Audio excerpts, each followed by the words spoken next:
Cyberstar Tectonica, more like Cyberstar Chronologica. That's stupid. We'll put it with the Tamagotchis. Honestly, great placement. What, do you want to say hi? No. Ow. Have you ever woken up at 2:30, realize you're super late for work and school?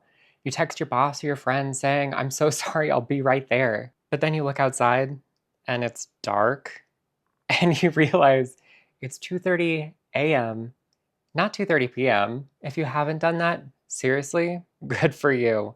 And if you have, you're not alone, because same. But it made me wonder, why does 2:30 a.m. look so much like 2:30 p.m.?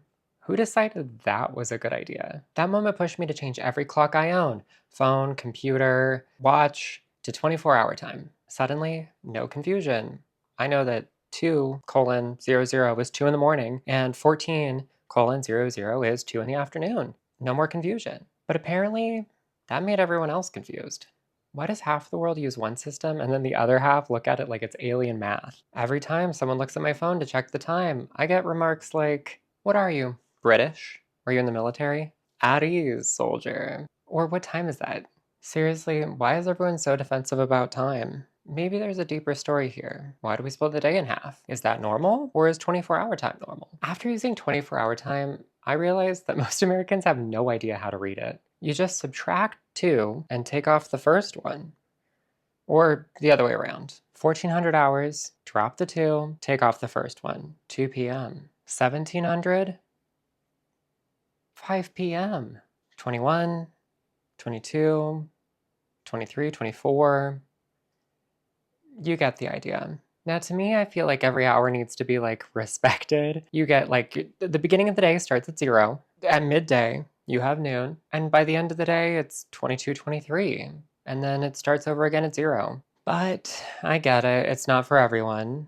Even though computers, military, transportation, and half the world uses this system. But that made me wonder, what came first? 24-hour time? 12-hour time? Something else? We've been looking at the stars forever, right? And that was our first time of telling. Wait, what? I started digging, and it turns out our idea of time started thousands of years ago by people looking at the sky. But we still can't agree on how to do it. Honestly, I'm super excited because this kicks off Chronologica. It's a little different than something I'd normally do, just basically the history of time. It all started out because I was trying to figure out between my friends why I like 24-hour time and they like 12-hour time. Then I kind of got lost in the research. So I made this, which it became so much information, it's going to become a multi-part series. And this is just the intro. I'm going to do a compilation at the end, but so far, thanks for watching this intro. So click the link in the description below. You can go see what it's all about and start the journey of Chronologica. Oh, and don't forget to subscribe if you want to see the whole series. Thank you so much.